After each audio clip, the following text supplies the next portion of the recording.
안녕하세요. 오늘의 데일리 뉴스레터에 오신 것을 환영합니다. 1. 한강의 기적은 어떻게 탄생했나? 2. 두바이의 걸작. 3. 세계에서 가장 현대적인 한국 기술. 한번 진실을 알아봅시다. 한국의 건설 산업은 혁신과 성장의 중심으로 전 세계에서 가장 동향을 주는 산업 중 하나로 자리매김하고 있습니다.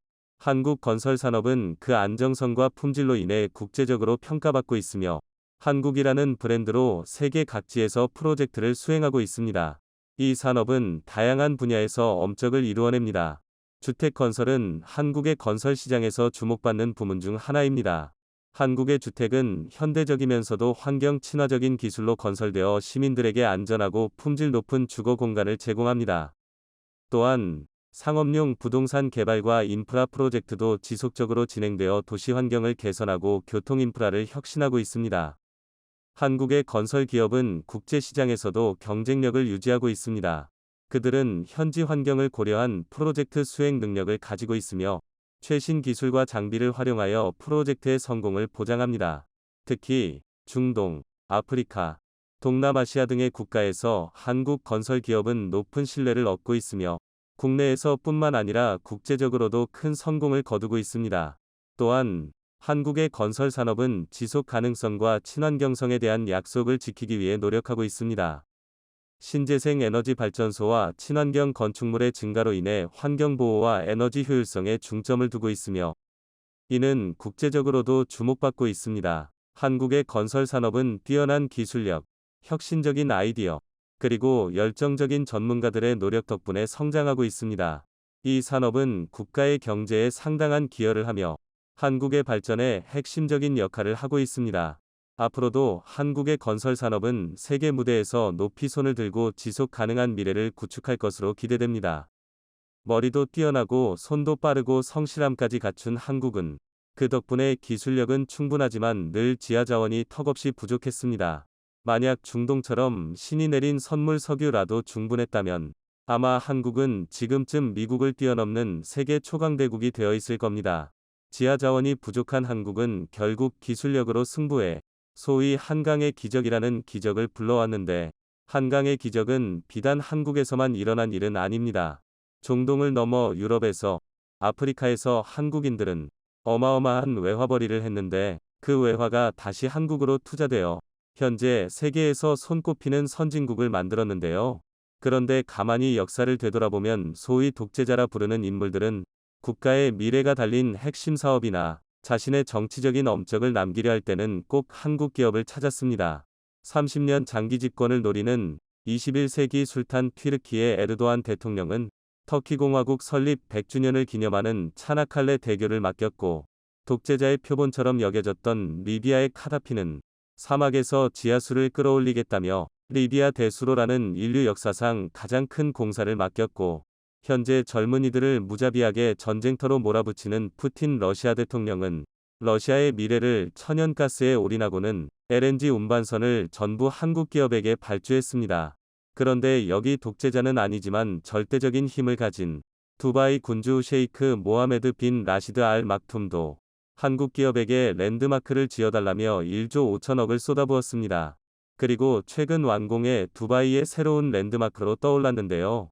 도대체 어떤 건물일까요? 얼마 전 세계적인 팝스타 비욘세가 두바이의 한 호텔에서 비공개 콘서트 공연 후 300억 원의 출연료를 받았다는 사실이 알려지면서 상당한 논란이 있었습니다. 그녀가 비공개로 1시간 노래 부르는 대가로 300억 원을 받고 했던 이 공연은 두바이의 아틀란티스 더 로열이라는 호텔이 정식 오픈을 앞두고 진행된 사전 오픈 행사였는데 이 호텔은 랜드마크 박물관이라고도 불리는 두바이에서도 최고급 호텔로 꼽힙니다. 그리고 이 호텔을 한국의 쌍용건설이 세웠죠. 94개의 초호화 수영장, 레고블록을 쌓아올린 듯한 외형, 단독 인피니티풀을 갖춘 펜트하우스까지 이 호텔을 표현하는 수식어는 그 수를 헤아릴 수도 없습니다. 무려 8년이라는 시간에 걸쳐 이 호텔을 완공한 쌍용건설을 좀 더 자세히 살펴볼까요? 쌍용건설은 1977년 쌍용종합건설이라는 사명과 함께 쌍용량의 건설사업본부에서 독립해 출범했습니다. 1986년 쌍용건설로 사명을 변경한 후 본격적으로 해외 대형 프로젝트를 연달아 성공적으로 완공하면서 드물게 해외 건설 명가라는 수식어를 달았죠. 쌍용건설 홈페이지에는 그간 해외에 완공한 수많은 건축물을 공개해 두었는데 알려진 바에 따르면 현재까지 23개국에서 총 185건의 공사를 수주했습니다. 싱가폴, 아랍에미레이트, 르완다, 인도네시아 등등 그 국가도 다양합니다. 현재 진행 중인 공사만도 8개국에서 19개 프로젝트에 달하는데요. 최근 쌍용건설의 이름을 다시 한번 알린 건축물은 두바이에 건설한 최고급 호텔인 아틀란티스 더 로열입니다. 지난 2015년 세계적인 국부펀드인 두바이 투자청 ICD은 1조 5천억 원을 투입해 세계적인 랜드마크급 특급 호텔을 건설해달라며 쌍용건설을 주관사로 낙점했습니다. 벨기에의 세계적인 건설사 베식스와 공동으로 수주했죠. 2016년 7월 공사를 시작한 후 80개월에 걸쳐 완성한 이 호텔은 두바이의 팜 주미라 인공섬에 세워져 전 객실에서 걸프만을 바라볼 수 있는 오션뷰가 핵심인데 그 규모가 압도적입니다. 최고 44층 호텔 3개동 795객실과 39층 최고급 레지던스 3개동 231가구가 들어선 초대형 프로젝트인데요. 그런데 이 호텔은 건축의 기적이라고 불리는 싱가포르의 마리나 베이 샌즈의 상징인 인피니티 풀보다 한 단계 업그레이드된 초호화 풀 등 수영장만 무려 94개에 달합니다. 건물의 외관 역시 랜드마크라 불러도 손색 없을 만큼 상당히 특이합니다.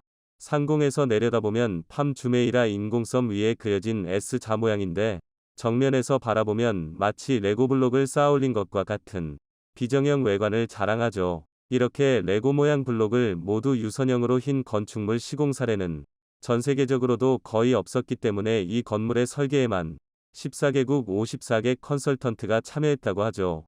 실제 완성된 건물은 외벽 마감용으로 붙인 33,000개의 패널이 전부 유선형일 만큼 복잡한 구조입니다. 이렇게 눈에 띄는 비정형 외관 때문에 사업 초기부터 고난이도 공사가 예상됐는데 건물 설계도를 본 공동주관사 베식스 임원들마저 세계 최고층 건물인 부르즈 칼리파보다 더 어렵다고 평가했다고 합니다. 왜냐면 레고 블록처럼 쌓은 건물은 호텔과 레지던스로 나눠는 두 개의 독립 건물이지만 80m 높이에서는 스카이 브릿지로 두 건물을 연결시켰기 때문입니다. 이 스카이 브릿지가 완성되어야 그 중앙에 별도의 수영장과 정원을 갖춘 브릿지 스위트를 만들 수 있고 90m 높이의 옥상에서 걸프만을 보며 즐기는 스카이풀을 완성할 수 있었습니다. 이 과정에서 쌍용건설의 진가가 드러났습니다. 두 건물을 연결시키는 스카이 브릿지를 건설하려면 80m 높이에서 철골 구조물을 하나하나 제작하면 가장 쉬운 방법일 수 있지만 문제는 그 구조물 무게가 1300톤에 이른다는 점입니다.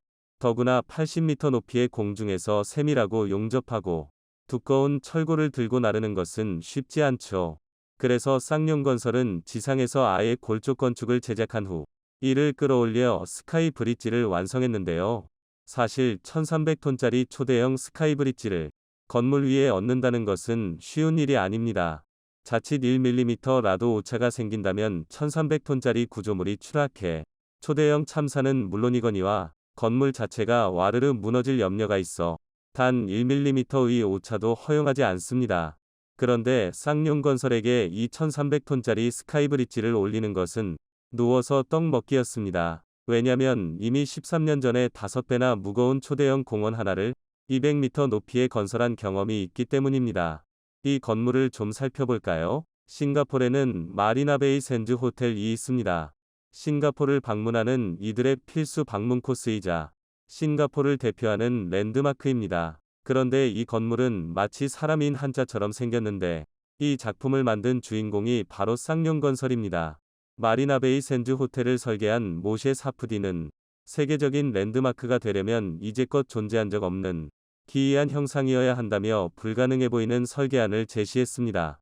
마치 트럼프 카드가 휘어진 것처럼 보이는 이 설계안을 처음 본 싱가폴 관계자들도 불가능하다고 봤죠. 이태리 피사의 사탑도 고작 5.5도 기울어졌음에도 위태하다 하는데 이 설계안은 무려 52도나 기울어졌으니까요. 이 설계안이 제시됐을 때 생각지도 못한 일이 벌어졌습니다. 최초 입찰을 시도한 전 세계 14개 건설사들이 전부 포기했기 때문이죠. 그리고 홍콩의 개몬과 한국의 쌍용건설이 남았는데 싱가폴 정부는 쌍용건설의 손을 들어줬습니다.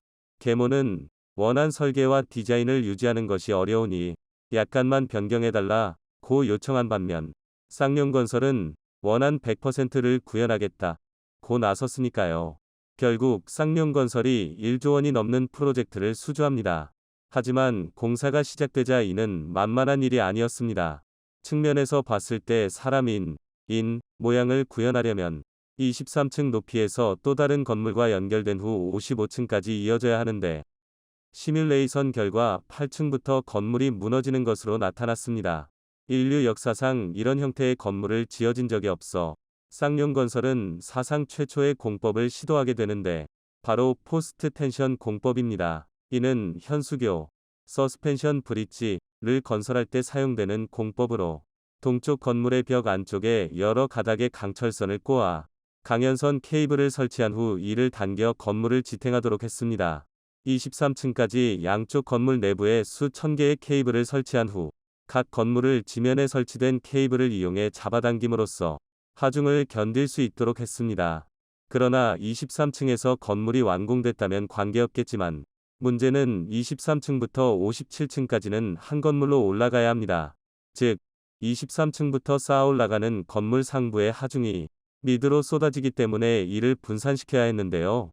쌍용건설은 서쪽 건물이 밀어내는 힘을 버텨낼 수 있도록 양쪽 건물의 벽에 3,000톤짜리 철골 구조물을 설치한 후 이를 서로 연결하는 트랜스퍼 트러스 공법을 적용했습니다. 이로써 동쪽 건물이 서쪽 건물을 미는 힘을 극복시켰습니다.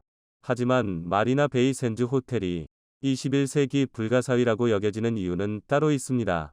세계의 건축물 위에 얹혀진 폭 38m, 길이 340m의 하늘공원 때문입니다. 선박 모양의 이 공원은 축구장 2개를 합친 것과 같은 길이로 그 무게만 무려 7,000톤을 넘습니다. 자칫 1mm라도 오차가 발생하는 순간 인류사에 기록된 적 없는 초대형 인명사고가 예정되어 있었기 때문에 초정밀 공학의 힘을 빌렸습니다. 아주 작은 오차도 발생하지 않도록 모든 철골 구조물을 지상에서 조립한 후 200m 위로 끌어올려 건물 위에 얹는 헤비 리프팅 공법을 썼습니다. 전 세계에서 가장 어려운 공사로 손꼽혔는데 7,000톤팔이 하늘공원을 무사히 끌어올린 덕분에 세계에서 가장 거대한 인피니티 풀이라는 수영장이 탄생할 수 있었습니다. 그러니 로열 아틀란티스에서 사용한 1,300톤짜리 스카이브릿지를 80m 높이로 끌어올리는 건 쌍용건설에게 식은 죽 먹기와 같이 쉬운 일이었습니다. 현대건설이 1965년 태국에서 따낸 빠따니 나라타와 고속도로 공사 수주로 시작된 한국 건설사들의 해외 시장 진출이 어언 58년이 지났습니다. 그간 한국은 중동, 남미, 아시아, 아프리카 등 대륙을 가리지 않고 공격적인 해외 진출을 시도했고 성실함 그리고 한치의 오차도 허용하지 않는 꼼꼼함으로 세계 최고 수준의 기술력을 가졌다는 명성을 얻어냈습니다. 특히 오늘 살펴본 두바이의 로열 아틀란티스 등 전 세계 각국의 랜드마크를 수주하는 것에 거리낌이 없었고 수많은 랜드마크가 한국 건설사의 손에서 태어났습니다. 삼성물산과 극동건설이 말레이시아에 세운 세계 최고 높이의 쌍둥이 빌딩 페트로나스 타워, 오늘 잠시 살펴본 싱가포르의 마리나 베이 샌즈는 쌍용건설의 작품이고 튀르키예에 세워진 세계 최장 길이를 자랑하는 차나칼레 대교는 DLENC, 옛 대림산업, 와 SK 에코플랜트, 옛 SK건설가 세웠습니다. 이제는 세계 최고 기술력을 갖췄음을 당당히 내세울 수 있는 한국 건설사들이 현재 국제사회에선 국가의 이익이 달린 일에 한치의 양보도 없는 냉정한 상황이 펼쳐지고 있습니다. 국익이 달려있다면 국가와 국가 간의 약속도 한순간에 뒤집는 상황이 펼쳐지며 이 과정에서 새로운 동맹이 생기기도 하고 견제해야 되는 국가가 생기기도 합니다. 최근 국제적으로 한치의 양보도 없이 자국의 이익만을 위해 주변국 견제를 일삼던 중국이 사우디로부터 국제적인 규모의 뒤통수를 맞게 될 상황에 크게 당황하고 있다는 소식이 나오고 있으며 더군다나 사우디가 중국을 손절하고 새로 손을 잡은 곳은 다름 아닌 한국으로 알려지게 되자 중국 외교가에선 당혹스러움을 감추지 못하고 있습니다. 최근 미국과 외교 전선에 문제가 있었던 사우디 측이 중국을 정치적으로 이용한 뒤에 며칠 전 한국과 중국의 외교장관 회담이 진행되며 여러 가지 논의사항이 오르내렸지만 장거리 회담에도 근본적인 입장 차이를 좁히지 못하고 갈등의 상황은 더욱 커지고 있습니다. 국내의 주요 인사들은 한중 간 갈등 원인은 중국에서 근본적인 원인 제공을 하고 있다는 주장입니다. 이번에 한국 정부가 새롭게 구성되며 중국이 한국에 대한 기싸움을 걸고 있는 가운데 중국 측의 도를 넘는 외교적 무례까지 포착되고 있습니다. 이번 한중 외교장관 회담은 중국 산둥성 칭다오에서 열린 것으로 알려지면서 외교장관 회담처럼 중요한 자리에 베이징이나 상하이 같은 주요 도시를 내버려두고 지방 소도시의 일국의 외교장관을 초대한 것은 중국이 작정하고 기선제압을 시도한 것으로 보이는데요. 회담 내용에서도 중국은 한국에 대한 무리한 제안들과 내전 간섭으로 비춰질 수도 있는 요구를 서슴지 않았습니다.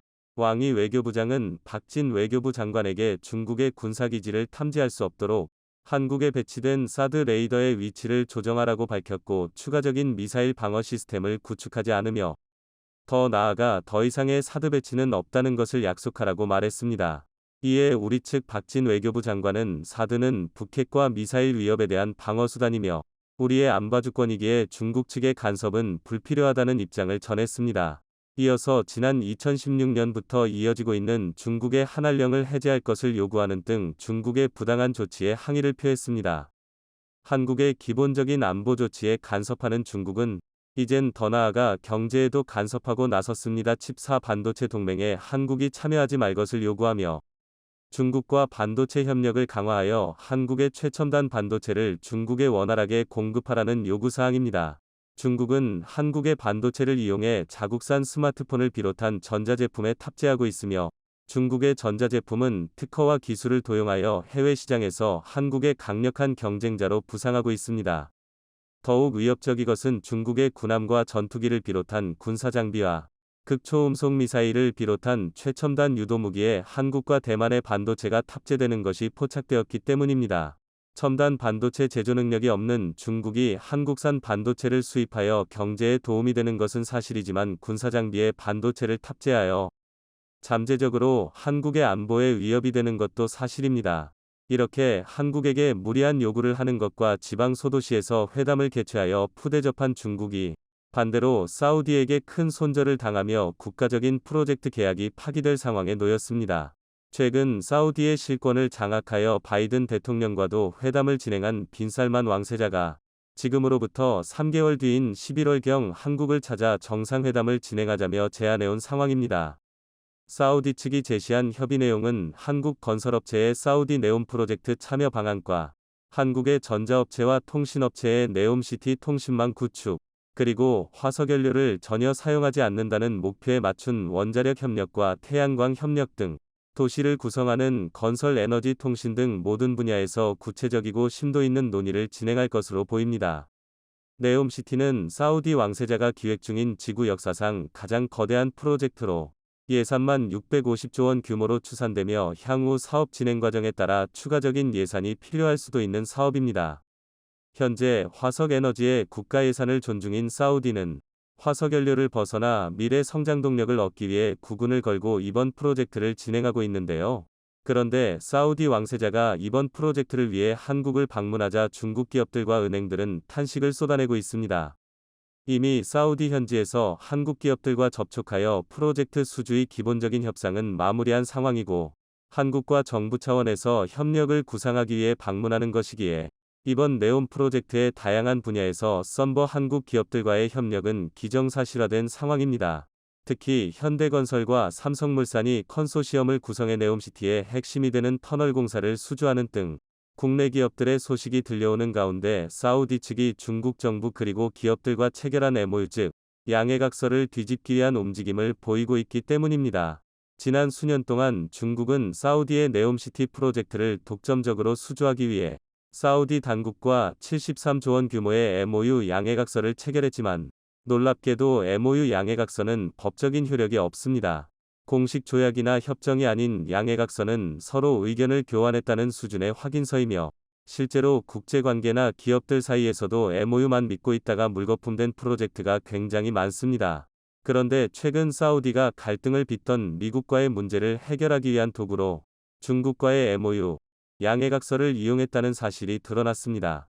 빈살만 왕세자가 사우디의 정권을 잡는 과정에서 바이든 대통령은 인도적인 문제를 지적했고, 사우디에게 미국산 무기를 팔지 못하도록 하는 제재를 발표했습니다. 사우디는 그동안 중동 국가임에도 미국과 끈끈한 동맹관계를 맺고 있었는데, 미국은 국제유가 안정을 위해 사우디와 협력했고, 사우디는 중동 지역의 패권 장악과 최대 경쟁국인 이란을 저지하기 위해 미국과 협력했습니다.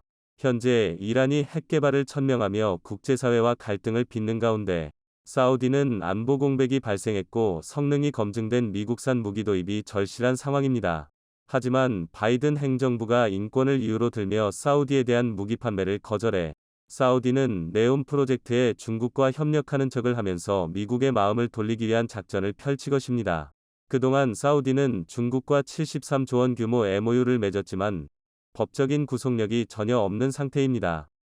게다가 며칠 전 바이든 대통령이 사우디에 방문하면서 빈살만 왕세자의 길을 살려주었고, 사우디에게 무기 판매를 재개하는 등 양국 관계 회복의 신호탄이 나왔습니다. 일부 언론 보도에선 사우디 측이 미국의 요청을 비웃으며 원유 증산을 거절했다고 발표했지만, 결과적으로 현재 국제유가는 4주 연속 하락하고 있어 바이든 대통령의 사우디 방문은 효과가 있었고, 미국과 사우디의 장기적인 관계는 회복될 것이란 전망이 압도적인 상황입니다. 여기에 네옴시티에 대한 협의도 이루어진 것으로 보이며, 이에 따라 세계적인 중국산 통신 장비와 에너지 퇴출 움직임에 사우디도 동참할 것으로 보이는 상황입니다. 사우디 네옴시티의 통신망과 에너지 시설 구축에 중국의 화웨이가 선택된 것으로 알려졌지만, 이는 정식 계약이 아니라 양해각서로 언제든지 변경의 여지가 있는 상황입니다. 특히 미국과 유럽, 호주 등 세계 각지에서 기술과 정보 유출의 이슈로 화웨이가 퇴출되는 가운데, 사우디가 화웨이와 끝까지 협력할 가능성이 낮다고 제기되고 있습니다. 그 근거로는 사우디 측에서 한국 삼성전자의 5G 통신 장비를 적용할 가능성이 나오고 있기 때문입니다. 현재 삼성전자의 5G 통신 장비는 화웨이를 제치고 미국, 유럽, 심지어는 일본까지 채택한 서방 세계 표준의 통신 장비입니다. 게다가 사우디 왕세자와 이재용 삼성전자 부회장은 개인적인 친분도 있어 빈살만 왕세자가 이재용 부회장을 만나기 위해 방한한 사실도 유명합니다. 뿐만 아니라 화웨이라는 기업이 미국과 유럽 등 전 세계적인 제재를 받고 있다는 점도 사우디가 화웨이와 체결한 MOU를 유지하기 어렵게 만들고 있습니다. 650조 원이 투입된 네옴시티는 궁극적인 목표는 미국과 유럽의 세계적인 기업을 유치하여 글로벌 도시를 만드는 것인데, 가장 보안이 확실해야 될 통신망을 중국이 가져간다면 사우디가 생각한 만큼 해외 투자가 이루어지지 않을 수 있기 때문입니다. 게다가 사우디 측에선 한국의 원전을 자국에 건설하고 싶다며 12조 원 규모의 입찰 참여 요청서를 한국에 보냈습니다. 사우디가 다른 쟁쟁한 원전업체를 제치고 한국에 참여 요청을 보낸 이유는 간단합니다. 중동 지역 최초의 원자력 발전소, 아랍에미리트 UAE 바라카 원전을 한국이 건설해 성공적으로 가동하고 있기 때문입니다. 넘쳐나는 게 석유인 중동의 부유한 국가가 그 당시 안전성을 이유로 퇴출되고 있던 원자력 발전소를 건설했다는 점, 그 중에서도 한국의 원전을 선택했다는 점은 국제사회에 큰 파장을 주었습니다. 가장 안전하며 신뢰도가 높고 발전율도 뛰어나 앞으로 다가올 미래의 석유가 없어도 안정적인 에너지 공급이 가능하기 때문입니다. 사우디 입장에선 옆나라 UAE가 도입한 원전이 척박한 사막 환경에서도 무리 없이 가동되는 걸 보면 한국의 기술을 신뢰할 수밖에 없었을 것으로 보입니다. 게다가 사우디는 한국의 건설업체에 대한 무한한 신뢰를 보내고 있습니다. 한국이 개발도상국이던 시절인 1970년대에 아무런 자본도 경험도 없었던 한국의 건설사들이 대거 중동으로 진출하여 피땀 흘린 노력으로 걸작을 만들었고, 누가 그 위대한 유산들은 척박한 사막 위에 지금도 우뚝 서 있습니다. 이 당시 중동에서 개발도상국 한국의 가능성을 알아봤고 국가 단위의 프로젝트를 맡기면서 신뢰를 확인했습니다. 이미 한국과 중동의 신뢰관계는 수십 년 전부터 구축되어 있는 상태로, 이 당시 중동에서 수주한 자금으로 한국이 발전하는 데 긍정적인 영향을 준 것도 사실입니다. 현재도 네옴시티의 가장 핵심이 되는 터널 공사를 한국의 현대건설과 삼성물산에게 맡긴 것도 한국 건설사의 능력을 알고 있기도 하지만 수십 년간 쌓아올린 신뢰가 있기 때문이기도 합니다. 게다가 결정적으로 사우디 측이 중국을 손절하고 한국을 선택할 수밖에 없는 이유가 있습니다. 사우디는 부자 나라답게 최고 품질을 고집하며 이는 국방력과 경제 부문을 가리지 않습니다. 건물, 자동차 등 모든 것들이 최고급이어야 하며 국방에서도 비슷한 태도를 나타내고 있습니다. 육군 장갑차와 전차도 미국산을 사용하고 있으며 공군 전투기도 미국 F-15를 250대가량, 유럽의 유로파이터를 100여 대 보유 중입니다. 상당수 무기 체계가 서방 표준형으로 되어 있으며 바이든 행정부로부터 무기 수출이 금지되자 한국에 천궁을 도입하겠다며 1조 원 규모의 계약을 체결했습니다. 수십 년간 서방 표준의 사회경제 시스템과 국방 시스템을 적용하고 있던 국가가 하루아침에 중국 시스템을 적용하는 것은 불가능한 일입니다.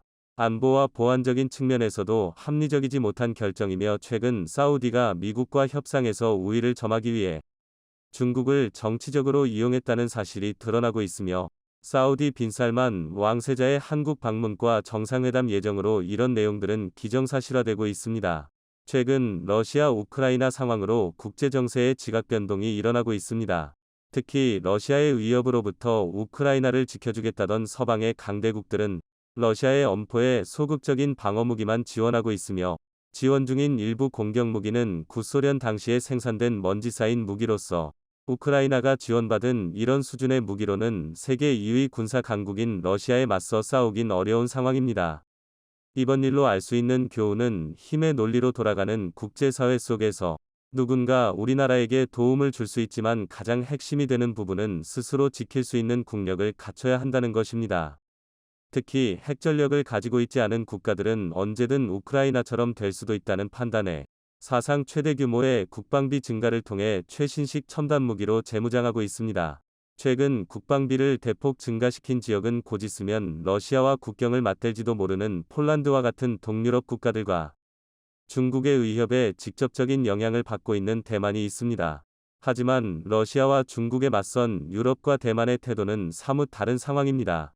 유럽은 러시아로부터 높은 수준의 에너지 의존도를 보이고 있으나 경제 성장률의 후퇴를 감안하고서라도 러시아산 에너지를 사용하지 않겠다라며 러시아에 대항하고 있습니다. 반면 대만의 경우는 사실상 중국에 대항하지 못하고 종속되어 오히려 경제적 교류를 강화하고 있는 상황입니다. 최근 대만과 중국의 경제적 밀착관계는 물론 정치적으로도 중국 측의 개입 의혹이 나오고 있어 대중국 견제 정책을 유지하던 미국이 크게 분노하는 중입니다. 그 결과 이번에 논의 중인 반도체 지원법에서 미국에 투자한 대만 기업의 지원을 전액 삭감하고 미국 서열 3위 낸시 펠로시 의장마저 대만 방문을 취소하는 등 미국의 대만 손절이 이어지고 있는 상황입니다. 그런데 서열 3위 낸시 펠로시 의장은 대만을 손절한 즉시 한국 방문을 공식화해 한국과 정치, 경제 등 다양한 분야에서 협력을 약속한다는 입장입니다. 이 밖에도 미국의 대만 정책 수정으로 대만 포기가 공식화되었다는 증거들이 나오는 가운데 한국과 대만이 경쟁하던 파운드리 반도체 산업의 주도권은 한국으로 넘어올 것이란 시장의 전망이 나오고 있습니다. 최근 우크라이나 상황을 목격한 대만 정부도 중국의 위협에 맞서기 위한 군사무기를 확충하는 데 공을 들이고 있습니다. 하지만 비슷한 상황에 놓인 동유럽 국가들과는 다르게 대만은 자주 국방을 실현할 수 없는 환경에 놓였습니다. 대표적인 사례는 스텔스 전투기와 같은 첨단 무기 판매에 차별점을 두고 있는 상황입니다. 미국은 동유럽 최전방 폴란드에게 최신형 스텔스 전투기인 F-35 판매를 승인했지만 대만에게는 최첨단 기술이 유출되는 걸 우려해 F-35 판매를 거절했습니다. 중국과 인접해 있다는 지리적인 특성으로 F-35 기체가 바다에 유실되면 중국이 먼저 수거해 기술을 탈취할 위험이 있으며 이렇게 의도하지 않은 사고 말고도 대만 내부의 중국 측 핵심 관계자들이 포진해 있는 데다 대만의 발전을 위해선 중국과 협력해야 한다는 파벌이 높은 비율로 존재해 미국이 판매한 첨단 무기가 중국으로 넘어갈 것이라는 우려가 있었기 때문입니다. 이것은 단순히 의심스러운 정황이 아니라 최근 실제로 일어나고 있는 일입니다. 몇 주 전까지 대만의 국방부 부부장을 지낸 장 저핑은 중국의 스파이였다는 것이 드러나 전 세계에 충격을 안겨주었습니다. 대만 검찰은 장저핑 본인과 장성 및 고위급 정보 장교 등 4명을 국가안보를 적국에 넘긴 간첩 혐의로 기소했습니다. 이들은 2012년 중국 측 고위 간부에게 포섭된 이후 대만 내 스파이 조직을 구축해 조직적으로 군사기밀 정보를 수집하였으며 중국 간부에게 넘긴 것으로 드러났습니다. 해당 기밀문서엔 대만이 자체 개발한 중국 항공모함용 대함미사일과 각종 탄도미사일 등의 연구개발 자료 그리고 대만의 대공방어 시스템의 위치와 운용 방식 등 다양한 군사기밀 정보가 포함되었으며 차이 잉원 대만 총통과 관련된 보안 정보도 유출되었습니다. 이들은 은퇴한 총통 경호처 직원들을 포섭해 대만 총통의 경호 시스템을 중국 측에 통째로 넘긴 것으로 드러났습니다. 더욱 황당한 점은 이번에 기소된 국방부 부부장 장저핑은 2년 전 대만군 참모총장의 후보로 거론된 인물로서 대만 정부의 국가 안보가 얼마나 허술한지 전 세계에 알린 사건이 되었습니다. 이 밖에도 대만의 첨단기기 제조업인 폭스콘은 중국의 파산한 반도체 회사인 칭화유니그룹을 돕기 위해 기밀리에 1조 원을 투자 지원했다는 사실이 알려지며 미국의 정치 경제계는 큰 충격을 받고 있습니다. 미국과 유럽 등 서방 세계가 중국의 반도체 산업을 제재하고 대만에게 대량의 주문량을 몰아주고 있지만 정작 대만은 중국에 몰래 투자하여 기술과 자본 유출의 가능성을 열어둔 상황입니다. 이에 미국 바이든 대통령은 공식적으로 대만을 손절할 움직임을 보이고 있습니다. 오는 8월 미국 내 서열 3위인 낸시 펠로시 국회의장의 대만 방문을 취소하고 한국 방문을 공식화한 것입니다. 바이든 대통령의 집권 초기부터 대만과의 교류를 강화해 중국 견제를 천명했지만 지속적인 대만과 중국의 유착에 실망한 미국은 대만을 포기하는 쪽으로 정책 방향을 잡아가고 있습니다. 이렇게 미국 서열 3위의 대만 방문이 취소되자 대만 내부에선 미국이 대만을 버렸다며 상당히 부정적인 여론이 조성되고 있습니다. 하지만 바이든 행정부는 이런 대만의 여론에도 아랑곳하지 않고 대만 대신 한국 방문을 공식화하며 한국과의 협력을 더욱 강화하겠다는 의사를 전달했습니다. 특히 펠로시 의장이 한국을 방문하는 8월엔 미국의 반도체 지원법이 처리되는 시점으로 한국의 삼성전자가 가장 큰 혜택을 받을 것이란 업계 관계자들의 예상이 나오고 있지만 대만의 반도체 기업들은 미국의 지원금을 받지 못하게 될 처지에 놓였습니다. 해당 법안에 따르면 미국에 진출한 반도체 기업의 25%에 달하는 세금 공제 2,500억 원가량의 근로자 교육 예산, 6,500억 수준의 국제 보안 프로그램 지원이 있고 총합 65조 원의 보조금과 인센티브가 반도체 기업들에게 쏟아질 것으로 전망되는 가운데 젠사키 백악관 대변인은 작심 발언을 했습니다. 이번 지원법안은 중국이 아니라 미국 내 반도체 투자를 끌어내기 위한 것이라며 앞으로 중국에 투자할 기업들에겐 보조금과 인센티브가 없을 것이란 엄포가 나왔습니다. 이에 최근 칭화유니그룹에 1조 원을 기밀 투자한 정황이 포착된 대만의 폭스콘과 중국 내 신공장을 건설하려다 미국의 반대에 부딪힌 TSMC가 크게 당황하고 있습니다. 중국과 협력 관계에 있는 대만 반도체 기업들은 수혜 대상에서 빠지게 될 것이 유력해진 가운데 삼성은 TSMC와 비슷한 시기와 규모로 텍사스주에 투자하고 있으며 국제사회의 중국 반도체 제재 이후 중국의 신규 투자가 없는 상황인데다 기존에 있던 공장들마저 철수시켜 지원금 지급 기준을 완전 충족시키고 있습니다. 그 결과 삼성은 텍사스 주정부로부터 10년 이상의 세금 감면과 인센티브 수천억 원 규모의 지원금을 지급받는다는 소식입니다. 특히 미국에서 생산되는 반도체는 거의 대부분 미국에서 소비된다는 것으로 유통 물류 비용이 절감되어 이익 구조도 개선될 것으로 보이는데 이에 대만에선 비상이 걸렸습니다. 미국이 글로벌 반도체 공급망의 파트너로 대만을 손절하는 그림이 그려지자 앞으로 파운드리 반도체 산업의 주도권은 대만이 아니라 한국에 넘어갈 것으로 직감하고 있기 때문입니다. 안보 관련해서도 위기감을 겪고 있습니다. 미국 CIA 정보국 국장은 중국 측이 대만 침공을 결심한 것으로 보인다며 빠르면 수개월 늦어도 몇 년 안에 직접적인 군사행동을 할 것으로 보인다며 발표했습니다. 현재는 중국이 국제사회의 눈치를 보고 있으며 미국과 유럽의 러시아 제재가 실효성이 없다는 판단이 드는 즉시 중국도 미국 유럽을 만만하게 보며 대만 무력 통일을 현실화할 것이라는 전망입니다. 윌리엄 번스 CIA 국장의 발언에 대만이 크게 당황하는 이유가 있습니다. 지난해 가을 미국 CIA 측에선 러시아가 우크라이나 침공을 준비 중이라고 최초 브리핑을 했고 그 당시 러시아는 미국의 터무니없는 주장이라 반박했지만 6개월 뒤 러시아의 침공은 현실이 되었습니다. 확실한 데이터와 근거를 가지고 브리핑을 하기에 중국의 대만 무력 통일 계획이 실현될 가능성이 매우 크다는 뜻입니다. 이번 계획으로 미국이 대만을 손절하는 이유가 조금 더 명확해지고 있습니다. 아무리 대만의 반도체를 지원해줘도 중국과 충돌한다면 공장이 파괴되어 공급망이 위태롭고, 공장이 멀쩡하더라도 중국 측이 대만의 공장을 접수하면 반도체 패권이 중국에게 넘어갈 위험이 있기에 더 이상 대만의 반도체가 발전하는 것은 미국은 물론 국제사회의 위험이 된다고 판단한 것입니다. 반면 한국은 대만과는 다르게 자체적인 국방 능력으로 스스로를 지킬 수 있고, 반도체를 비롯한 첨단 산업에서 강점을 나타내기에 한국을 믿고 밀어준다면 대만처럼 지정학적인 리스크가 거의 없다는 뜻입니다. 미국이 대만을 손절하고 있다는 결정적인 근거는 군사무기 수출에서도 나오고 있습니다. F-35 스텔스 전투기 판매 불허가 말고도 미국산 팔라딘 자주포 판매 철회와 패트리어트 미사일 판매 연기 등 각종 전략자산에 대한 판매를 승인했다가 몇 주 전부터 돌연 판매 취소로 입장을 바꾸고 있습니다. 미 국무부 측에서는 우크라이나에 지원하는 방어 무기가 늘어나면서 공급망이 원활하지 못해 생산에 차질이 생겼다는 것으로 판매 취소된 것들을 제외하면 10년 이내로 납기될 것이라고 통보했습니다. 우크라 사태를 목격한 대만은 미국산 제블린을 800기가량 추가 주문했지만 미국에선 최소 8년을 기다리라고 언급한 것입니다. 그런데 CIA 국장은 빠르면 수개월 늦어도 몇 년 안에 대만 무력 통일이 실현된다는 상황에 방어무기를 10년 안에 공급하겠다는 미국의 입장은 사실상 대만을 포기했다는 것과 다름없는 말입니다. 대만의 중국 리스크는 대만 기업에 대한 투자도 철회시키고 있는 상황입니다. 홍콩의 기업들처럼 대만의 기업들도 언젠가는 중국에게 넘어갈 수도 있기에 외국인들은 대만 투자를 망설이고 있는 상황입니다. 이렇게 TSMC가 시장에서 밀려나게 되면 자연스럽게 한국 반도체의 점유율이 상승하게 될 것으로 보입니다.